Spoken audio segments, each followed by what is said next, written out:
abandoning self-resentment in the face of one's own acknowledged objective wrong. So it's not saying like, I'm letting myself off the hook and being like, oh, no, I'm fine. I did everything right. It's like, no, you're both acknowledging I did something wrong while also having compassion, generosity, and love for yourself. Mm-hmm. And that right there is kind of the magic combination that means it's not just like, oh, whatever, self-love, I don't care, I have no consequences. And it's also not what a lot of us do, which is just beat ourselves up and feel constant shame. Welcome to the Multiamory podcast. I'm Jace. I'm Emily. And I'm Dedeker. We believe in looking to the future of relationships, not maintaining the status quo of the past. So whether you're monogamous, polyamorous, swinging, casually dating, or if you just do relationships differently, we see you and we're here for you.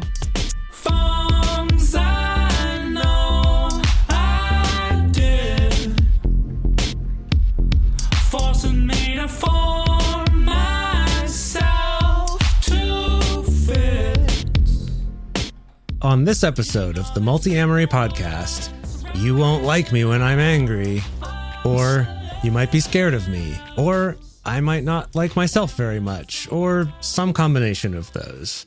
Today, we're looking at anger. We're looking at both the beneficial aspects of anger, including ways to ensure that you are listening to it in a healthy way, as well as the unhealthy or scary side of anger, which results in rage-filled outbursts and causes damage to ourselves, others, and our relationships. So anger is a huge topic that some researchers and clinical psychologists literally devote their entire professional lives just to studying anger. It's really fascinating, and there's so much that we wish we could cover. So if anything in this episode resonates with you, please take that as a jumping off point to do some of your own research about these concepts or these ideas to find even more resources and support if this is something that is really important for you to deal with in your life. Because unfortunately, we can't cram a lifetime worth of professional work into just one episode.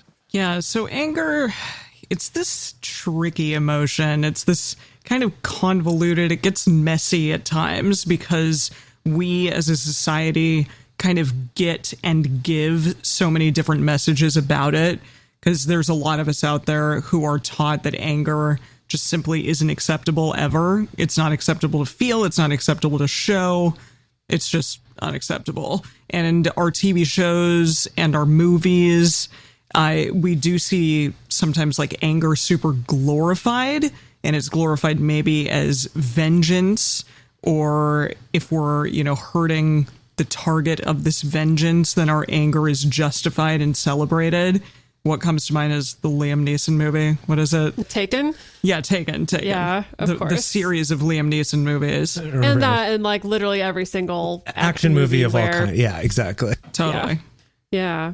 We often can see ourselves or others feeling very justifiably angry about something, but then being dismissed, being minimized, sometimes being ignored for showing it. And of course, this shows up along gender lines, along racial lines. Typically we are more likely to celebrate white male anger and really shun female anger, or non-white anger in particular can bring up more problems for people to experience that emotion depending on what you look like or how people perceive you. And sometimes also anger is portrayed not as a feeling or as an emotion, but as a personality trait of somebody, that we can know that somebody has a short fuse or they have a temper. And sometimes that's even portrayed as a funny aspect of somebody's personality if they're on a hair trigger. Yeah, it's just like, it's such a mix of messages that we get. And when it comes to looking at healthy anger, it's honestly really hard to come up with examples of that from media, thinking about, media representations particularly. It's actually quite difficult to come up with examples of healthy anger. So that's why I do think it is really important to look at this and look at what researchers have found about it, what psychologists look at who actually deal with anger specifically as a focus, rather than just kind of the armchair psychology where, like in the 70s, the armchair psychology and popular psychology was all about like, don't suppress it, let it all hang out. You got to feel it. You got to let it out, because if it bottles up, it'll kill you. And while there's that's how like scream therapy became a thing. And Whoa. exactly, or like I've never even heard of that. or like anger rooms where you go in and like smash Yeah. stuff. And there's like some research showing these things are actually not helpful for you. They're not healthy. They're not encouraging healthier ways of dealing with your anger. They're just providing either just encouraging bad behavior or just providing you with other escapes from actually dealing with what the anger is trying to tell you and what's going on. there was a very early form of marriage therapy. I learned about this from doing my Gottman training, but I think in the 50s and 60s, maybe even before that, there was this very early version of couples counseling that did literally just involve the couple taking yelling at foam each baths other? to each other. Oh, No, foam bats. Foam bats. Oh, wow. Whoa. And because that was the thing, it was just like, oh, you just need to cathartic Get the it out, emotion. You yeah. just need to get it out, and then it'll be okay. I don't know. That Gosh. would be really traumatic for me. I wouldn't like that. I couldn't imagine for a second being in a room and like beating you up with a foam bat, Emily. Like, just be like like, you would "Ow, not be no." able to. Like, I also can't imagine you like actually returning any foam bat beats or things. I can't imagine you in that I do situation. it to like a whatsoever. stuffed animal, but you know, not. Yeah, and I do enjoy sometimes throwing things when I'm angry. I definitely do that. But Yeah, I've thrown some pillows recently, but it hasn't helped anything. Is the problem? yeah, Right. So what we're going to talk about in this episode, and I do want to clarify what we're focusing on here is we're looking at what healthy anger looks like what the properties of healthy anger are, as well as within each of those talking about what are things that we can do to try to embody more of that trait when we're feeling angry. And because this is a relationship podcast, we are focusing on anger mostly in the context of close personal relationships, like romantic partners, maybe close friends, family members you get along with, kind of assuming that there's some mutual goodwill here, or at least that's the foundation that the relationship's based on. Anger shows up differently in other situations, but this is kind of what we're focused on as a relationship podcast right here. And I also wanted to give a shout out to the writings of Dr. Bernard Golden, PhD. He has written a ton about anger for Psychology Today for many, many years. And there's just a lot of really good resources about really getting into some of these topics even more. So that's definitely a place to go check out. And his name's easy to remember because you just, it's golden. Thank Dr. you. Golden. So now we're going to start going through these 5 qualities of healthy anger. And just first as a quick overview of what these are, and then we'll go into each one in depth. The first is that it is experienced, not suppressed. Second is that it's safe to be around and safe for yourself. Third is that it has a message. It's trying to tell us something. It's trying to communicate something to us. Fourth is that we still have empathy for ourselves and for others. And then 5 is that it results in responsible actions. Great. So let's go to the first one. The first healthy quality of anger. Experienced and not suppressed. So, okay. Denial of anger, denial of most things. It's kind of just a defense mechanism. And it protects us from acknowledging parts of ourselves that are incompatible with our self-identity. So you might be out there thinking, like, I'm not an angry person, but there's a pattern that happens when every time something is, really annoying to you or really hard for you, that automatically you get into sort of a rage-filled terror. So yeah, that's something to maybe take a look at. I think the key there is that in that case, the tendency, if you think, well, I'm not an angry person, something happens where you feel angry. And then instead of acknowledging that and letting yourself feel it, you're saying, well, this doesn't fit with my identity, so I'm going to deny it. So and it's that's not the true. no, I'm not angry. I'm not angry. And instead you just kind of go longer and longer without your needs being met or without feeling safe or without getting the support you need or something, right? It's that suppressing, Pushing it down, ignoring that it's trying to tell you something.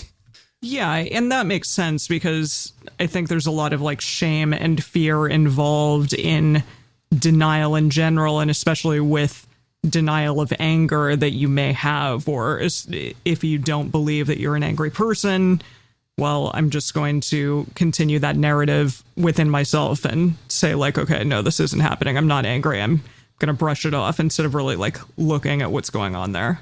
Yeah. Yeah, and the urge to do that could come from many different sources. You could have grown up in a family that just didn't express anger, where the culture of your family, that wasn't okay to do.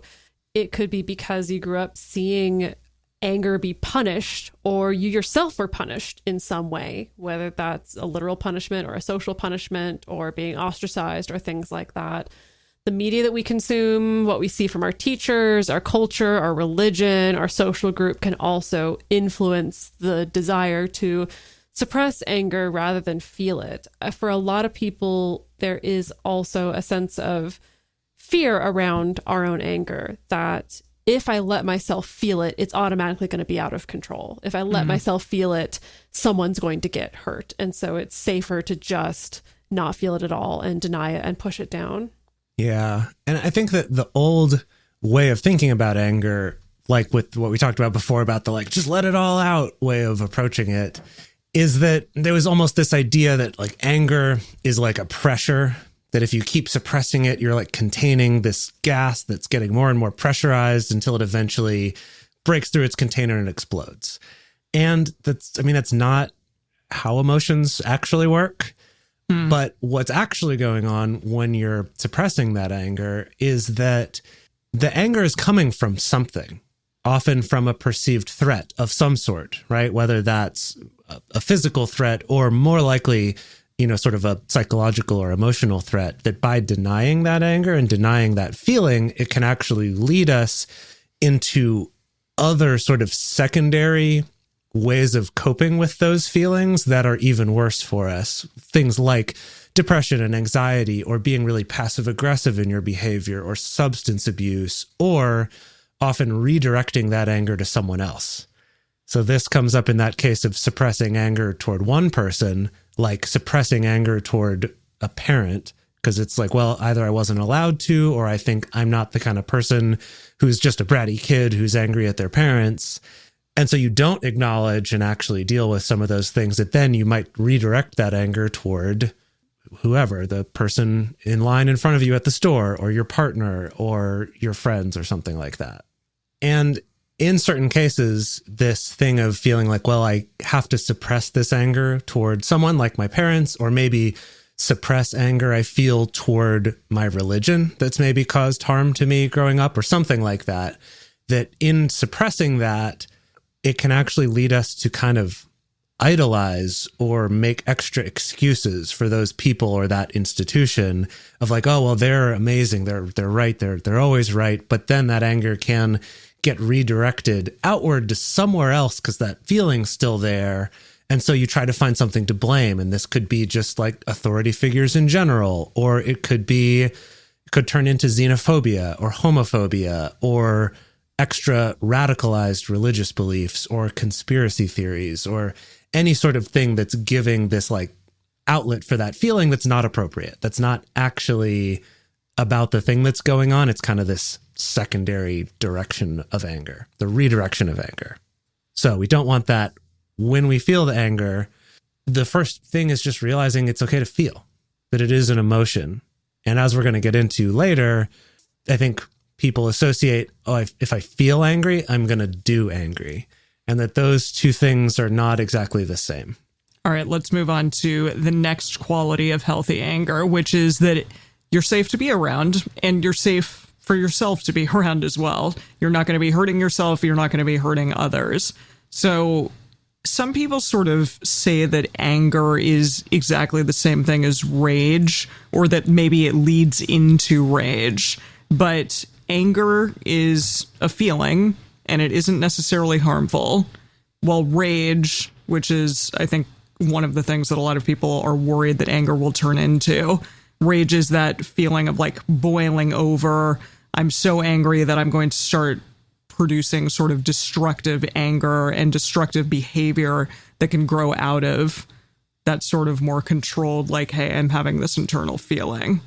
Yeah, I know for me, often when I think about anger in my own personal experience, it makes me think a lot about how my own experience of PTSD changed my relationship to anger, both in bad ways initially and then much better ways once I started going to therapy, essentially. But for me, that really highlighted this difference between feeling anger and feeling just extreme rage. Like for me, like a really surprising PTSD response for me was this kind of really surprising rage that sometimes felt like it came out of nowhere, like this very like out of control, I'm going to pop out of my skin level of anger. And before I really started looking at that or like getting any healing around that yeah, I came to associate like actually feeling any anger at all. First of all, it would turn very quickly into rage.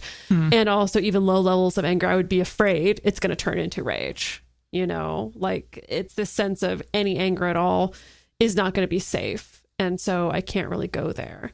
But, you know, the reality is, and as we've covered before, you know, letting yourself feel anger is actually very, very important and can be really safe as well. And it can be safe to be around your anger. Yeah.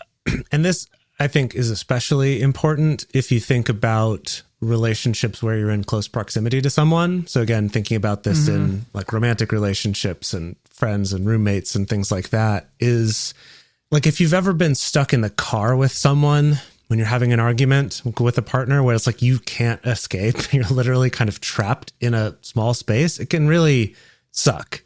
And hopefully that's like even if we're not talking about to the point of like truly fearing for your physical safety, there's still an element of fear that we can feel in that situation where there's a lot of intensity in this closed space or in close proximity to us. So this safety part is really important when it comes to how we can feel our anger and also express our anger in a way that isn't causing harm, right, to our relationships or to other people. And as Dedeker said, for a lot of us, we feel like if I get angry, then I yell, right? It's just like one to the other, boom, boom, right? There's no in between steps. There's no middle ground. It's just if I get angry, it's full on rage, screaming, yelling, hitting things, throwing things, whatever.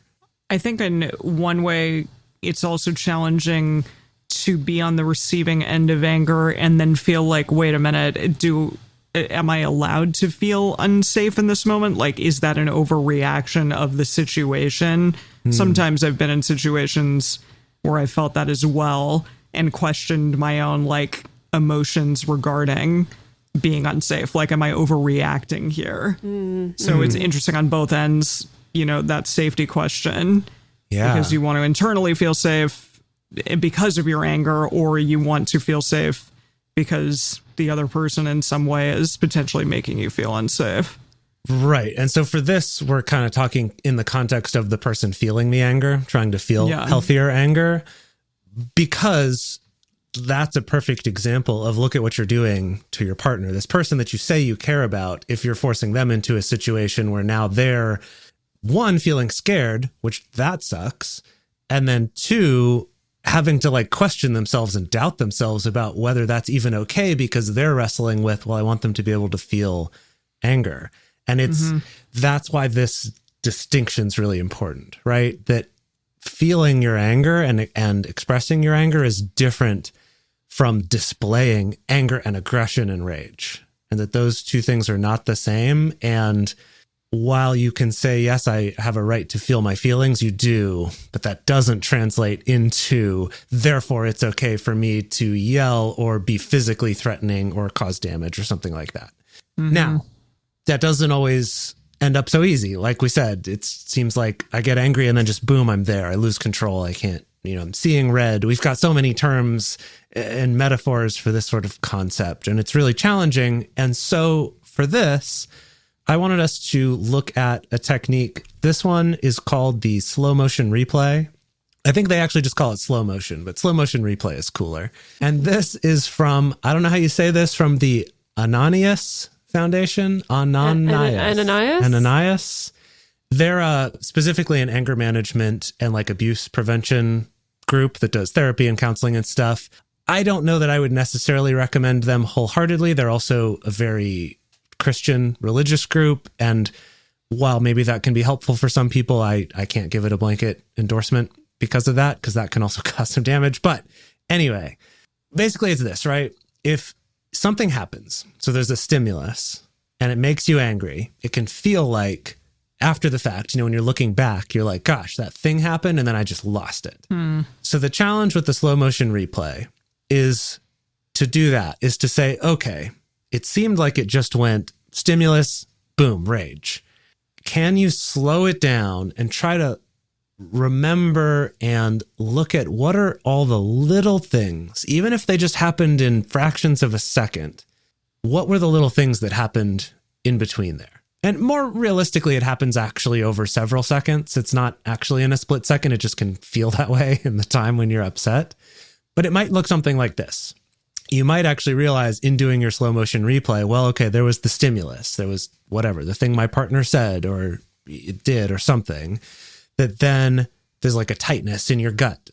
And then it leads to you saying something sarcastic to them in response. And then you raise your voice, then your heart's pounding and you're raising your voice more. So you're yelling and your fists are clenched and then we're full on rage. And you see that there were actually little steps in between there that at first you just saw all as one thing. It just went boom, boom. And so the idea is first, just that is identifying what are actually the steps for you. And for you, that pattern might be different, but try to look for a pattern of what are the things that happen in my body and my behaviors that lead up to that rage. Yeah. And then with those patterns, it's really important to look at them, try to use them as like kind of signposts and say, okay, these are the warning signs. These continually happen when I'm getting upset, when I'm getting super angry. And then, yeah, that'll give you sort of a warning sign and a place to get to where you're like, okay, I need to take a time out. So practice, moving the time out. If you're we talk about halt all the time on the show, but maybe even before you get to sarcasm and raised voice and stuff like that, then perhaps you move that time out even earlier and earlier. So if the stimulus happens and immediately you feel this tightness in your gut, you're like, I know where this is headed. Perhaps I should just throw that time out in right now, give myself like a moment to take a breath and step out of the room. And then, I can come to some sort of rational solution or better communication with my partner or something along those lines. Yeah, I sometimes have a hard time with this. I will notice, I think over the years I've gotten a lot better at getting that proprioceptive sense of what's going on in my body and knowing when I'm heading in a direction of more out of control anger. However, I tend to be like, okay, yeah, I noticed that thing, but I think I'm okay. Like I can keep going. It's okay. And I'm trying to internalize the lesson that a halt called maybe earlier than I think I need to is less likely to cause damage to myself and others than a halt calls later than I need to. Yeah. And so it's probably best to err on the side of pausing earlier than you think that you need to, even if it feels silly, even if it's just like, oh, it's just this little bit of tightness. It's okay. I can still communicate, but maybe try that out. You can experiment with stopping yourself much, much earlier on and giving yourself some time for your nervous system to regulate and then seeing what happens. Yeah.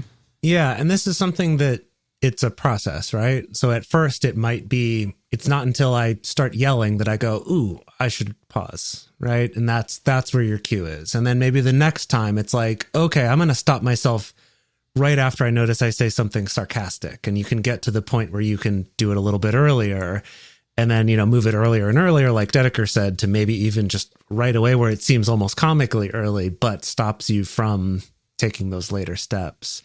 Because if you think about it too, a lot of times we're angry, and we're going to get to this more in the second half of the episode, but a lot of times we're angry because we're unhappy about something, right? Because a need's not getting met, or we're feeling a threat, or we're feeling fear, or there's something that we want changed.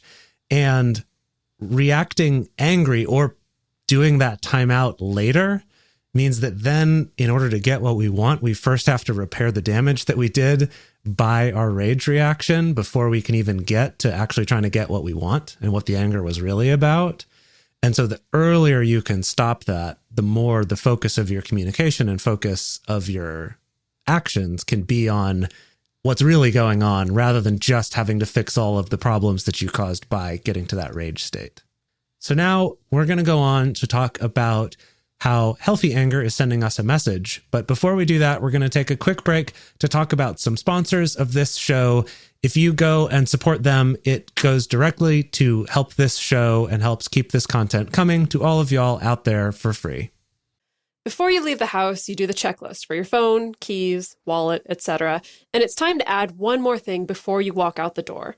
Birdie, our sponsor for this week, is the newest essential addition to your routine. Yeah, Birdie is this adorable, I love mine. It's in a little cute pink color. It is a adorable personal safety alarm designed to be easy to carry and simple to use. When you activate your Birdie with a quick pull, the alarm will emit a loud 130 decibel siren and flashing strobe light to help deter an attack. Unlike pepper spray or other deterrents, Birdie is no danger to you. Feel confident to use it without the worry. And right now, She's Birdie is offering our listeners 15% off of your first purchase when you go to shesbirdie.com/multi. Go to She's Birdie, spelled SHESBIRDIE.com/multi for 15% off your first purchase. That's shesbirdie.com/multi.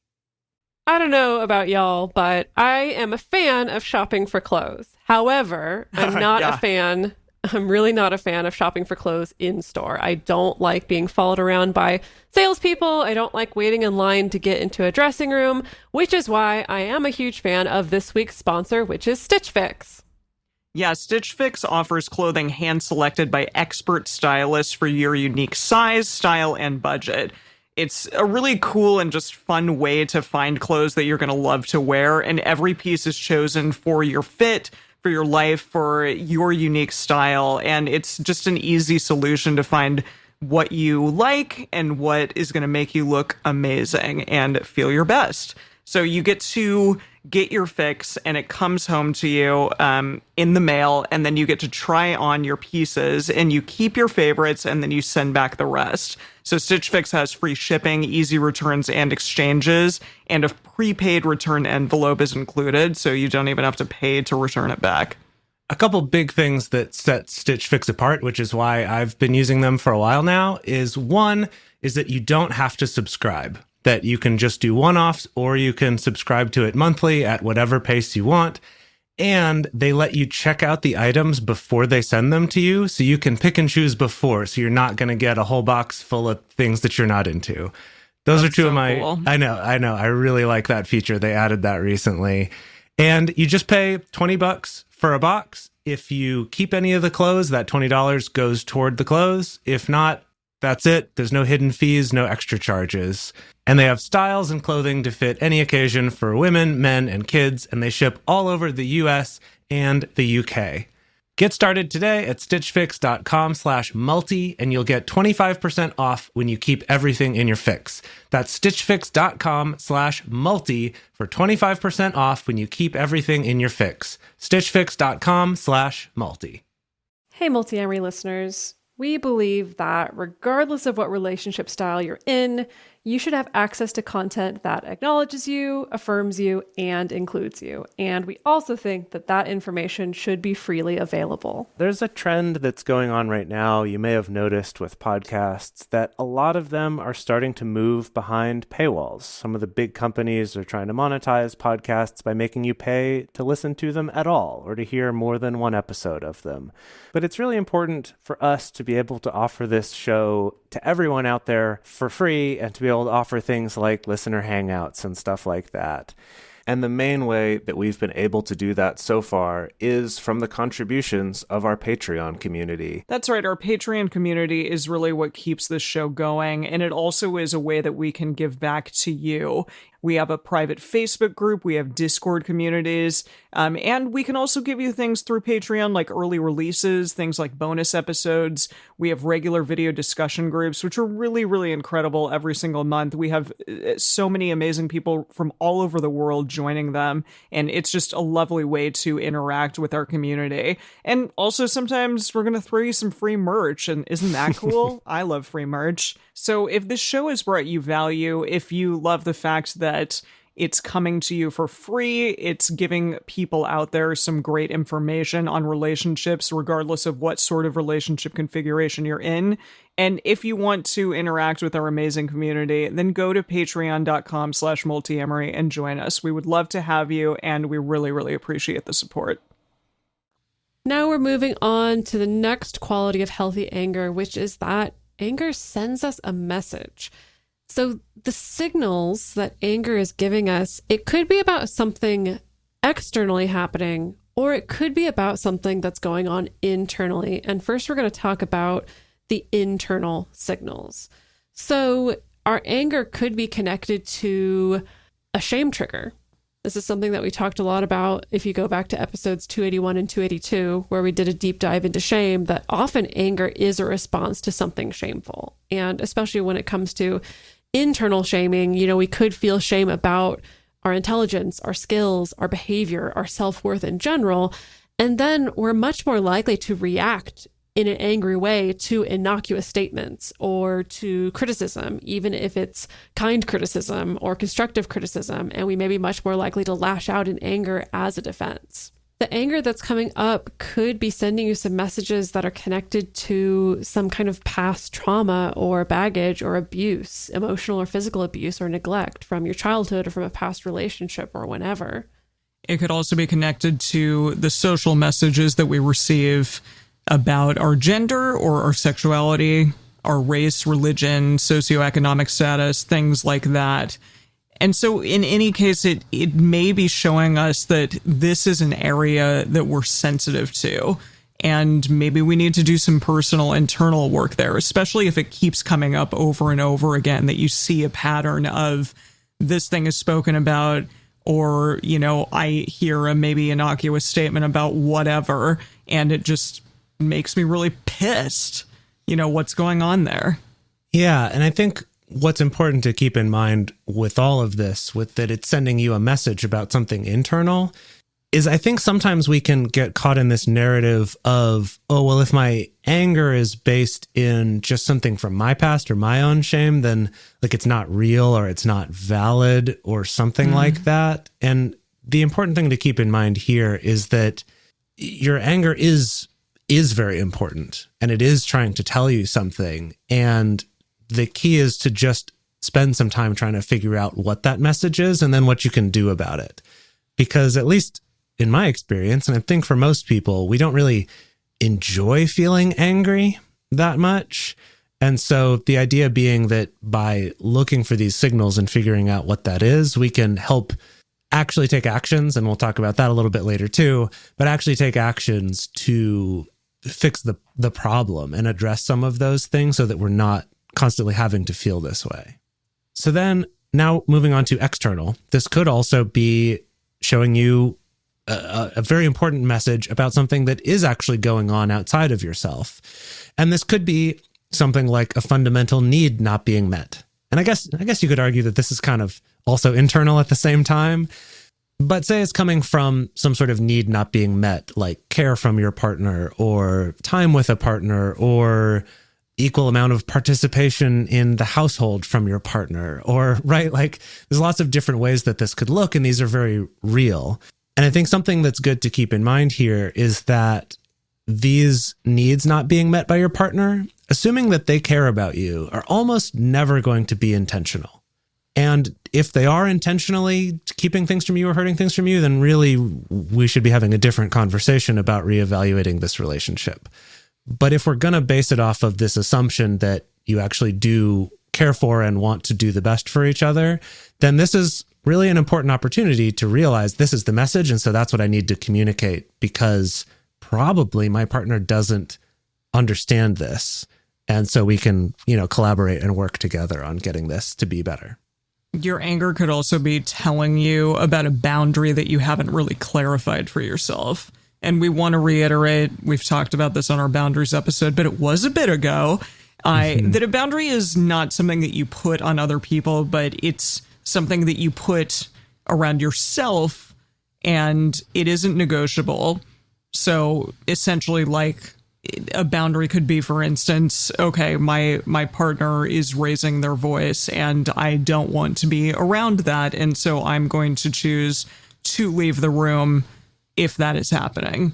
Something like that. Right. Something you can kind of enact for yourself. Correct. But I think this is a good example of how maybe your anger in response to that is the clue to you to go, maybe I have a boundary here that I haven't recognized. And so my anger is my body trying to do that boundary for me. To be like, we need to get out of here. Yeah, exactly. Yeah.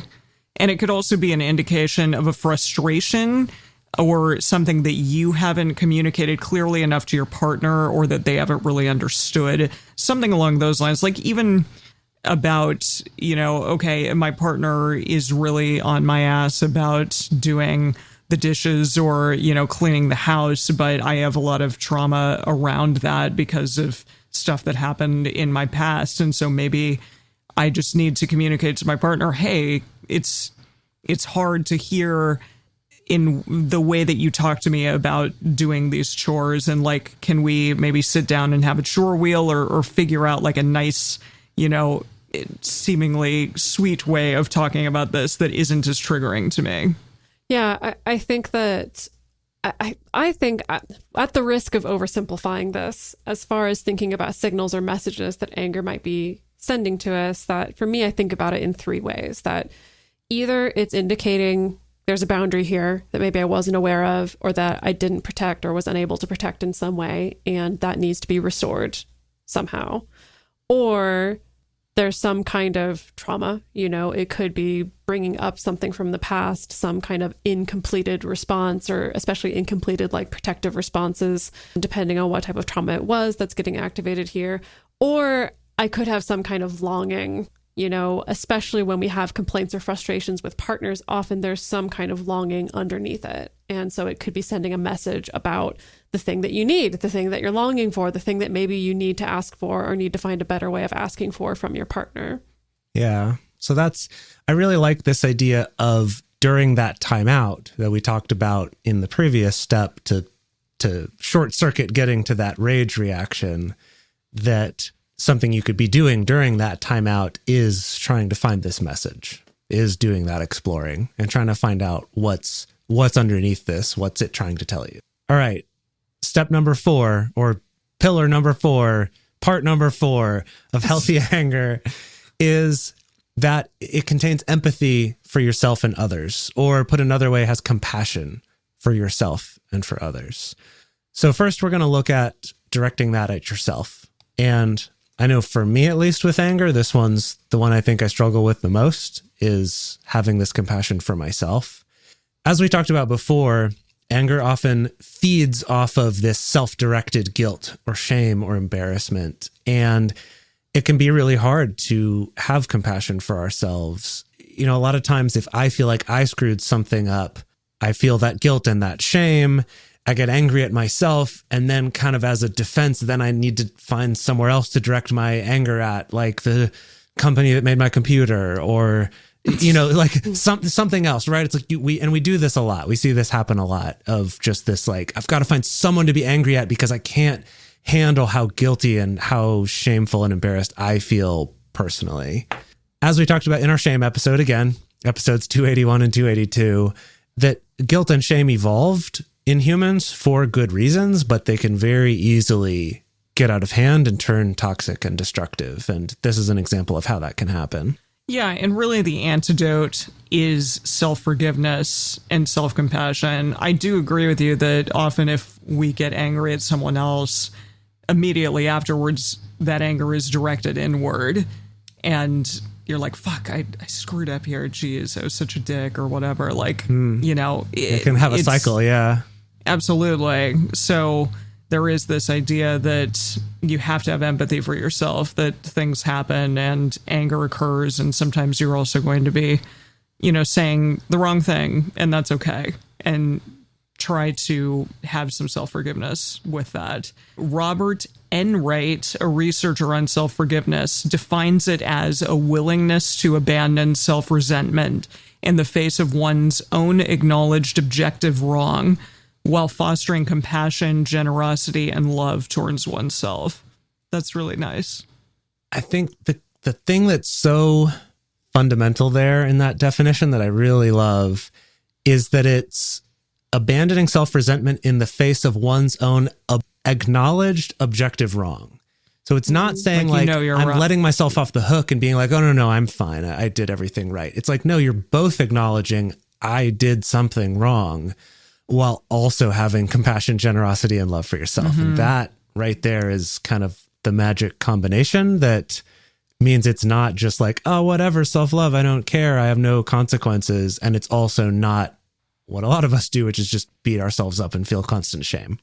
Yeah, so we have some questions to ask yourself specifically as part of a self-forgiveness exercise. And this also comes from Dr. Bernard Golden, who has done a lot of the research and writing about anger that we're referencing in this episode. So, when it comes to kind of self-directed anger, you can ask yourself, okay, realistically, is there anything that I could do to rectify the past? And of course, be careful of, judging yourself with hindsight about the insights that you lacked back then. It can be really hard to put yourself back into a situation before you knew the things that you know now.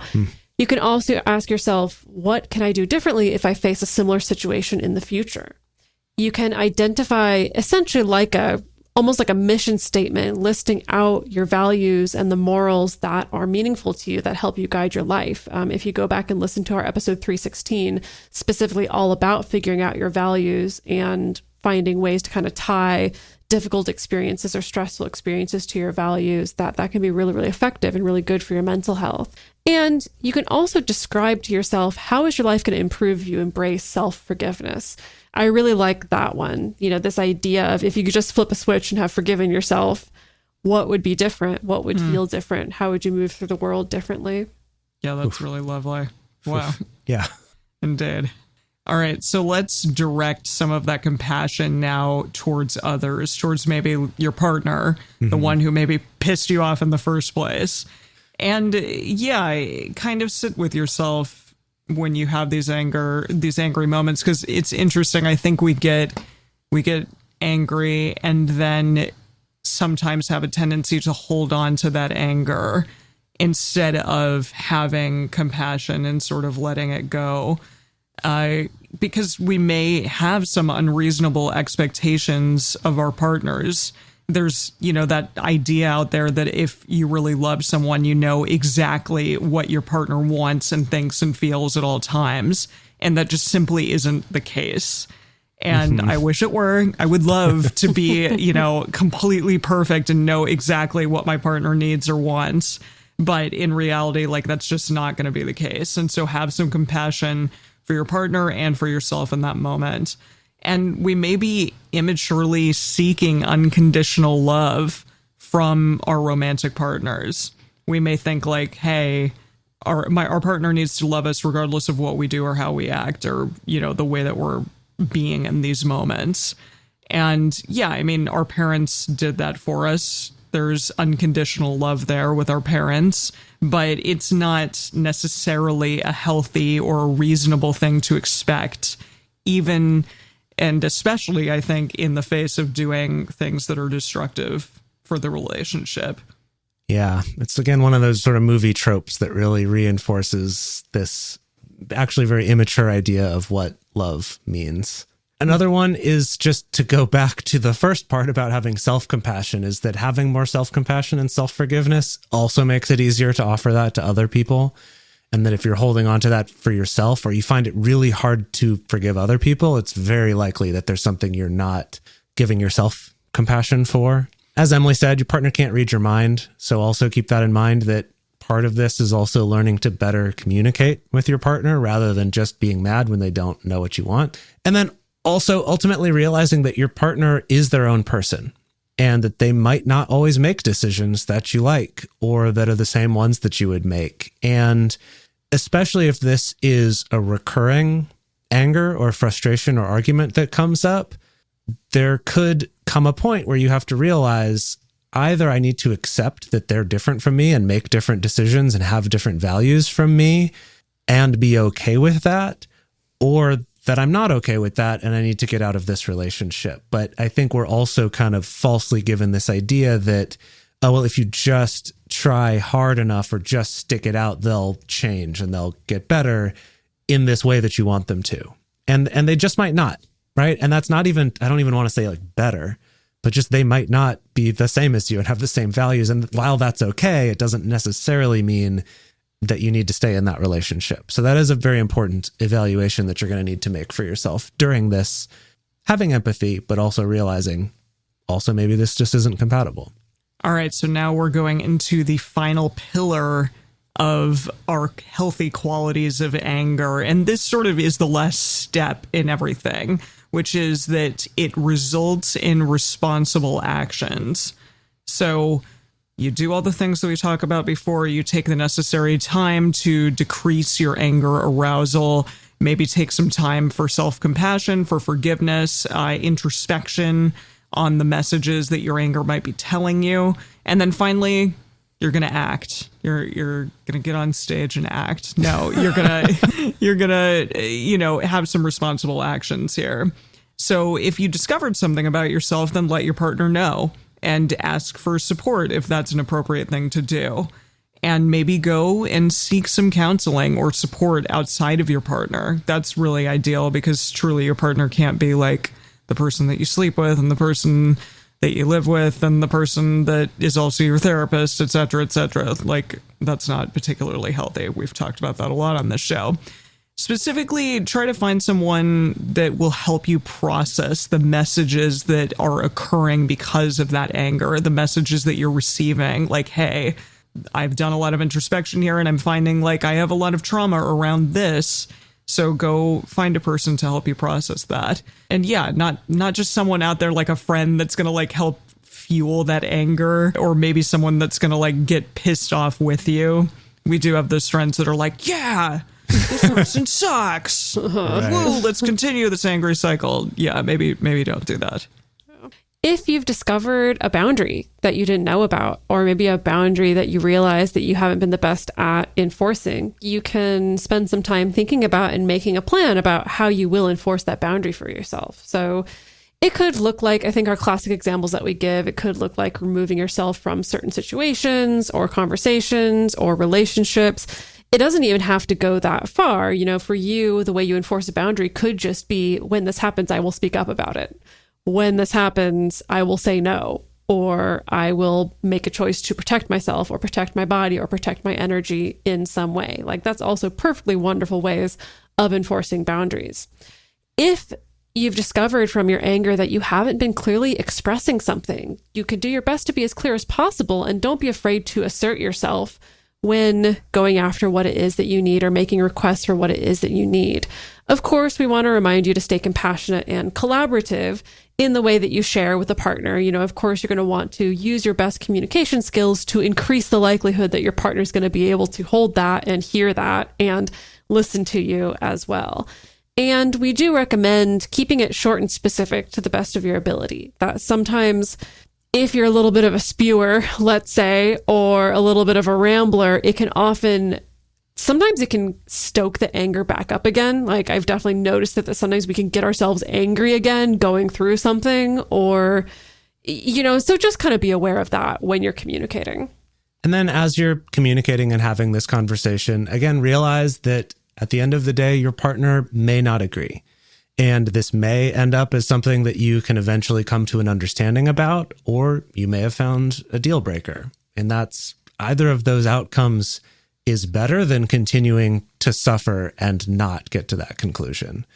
Also, acknowledge that you may have done some damage during either your angry outburst, if it got to that point, or during previous ones, that maybe you need to do some repair for those things, or perhaps keep that in mind as you're having this conversation with your partner at another time, of acknowledging that maybe there's some stuff I need to repair here too, so that my partner can better hear the message I've realized is going on underneath this. But kind of realizing that it's not just like, oh, because I realized this, now I'm off the hook. It's like, well, just acknowledge that we're all humans here, and that even if we didn't intend to cause harm, we still can sometimes, and we need to be responsible for that. All right, so one of our favorite multiamory aphorisms is it's okay to break up. It truly is, or de-escalate, or just change your situation in some form or fashion. Relationships do really take work, but a relationship that's dominated by conflict and anger is not serving either of you in its current form. So do something about it. Yeah, sometimes the first step is just internal, like, hey, I need to be looking at what the heck is causing me to fly off the handle on a regular basis. But yeah, the two of you, it might be important to take a look at the relationship together and see if it's serving you or not. Yeah, there's sometimes, I think because of pop psychology around anger, what I've seen is kind of these two trends of sometimes people can think I need to do anger management when really what's going on is there's some unresolved trauma healing that needs to happen. Or people can think, oh, I need to do anger management when what's really going on is there being an abusive POS. And so that's all. Like sometimes people can kind of confuse, oh, it's the anger that's the problem, when maybe there's actually some deeper things going on underneath. So just be aware of that. But to recap, the 5 qualities of healthy anger: 1, that you can experience it without suppressing it. 2, it's safe to be around and safe for yourself as well. 3, it's giving you a message. 4, you're still able to access empathy for yourself and for others. And 5, it results in responsible actions. And for our bonus today, we're going to be talking a little bit more specifically about holding on to anger longer, holding grudges, and some of the research on that, as well as talking a little bit about what to do in those situations. We would also love to hear from all of you. On our Instagram story, we have a question, which is, what is the healthiest display of anger you've experienced? I love this question because it kind of turns this whole topic on its head from how people normally think about anger. Is like, oh, what's something you're angry about? What's a time someone was angry with you? It's like, no. Can you think of examples of healthy anger that you've experienced, especially if it's been directed at you? And what made that different from unhealthy anger? The best place to share your thoughts with other listeners is on this episode's discussion thread in our private Facebook group or Discord chat. You can get access to these groups and join our exclusive community by going to patreon.com/multiamory. In addition, you can share with us publicly on Twitter, Facebook, or Instagram. Multiamory is created and produced by Dedeker Winston, Emily Matlack, and me, Jace Lindgren. Our episodes are edited by Mauricio Balvanera. Our social media wizard is Will McMillan. Our production assistants are Rachel Shenwork and Carson Collins. Our theme song is Forms I Know I Did by Josh and Anand from the Fractal Cave EP. The full transcript is available on this episode's page on multiamory.com.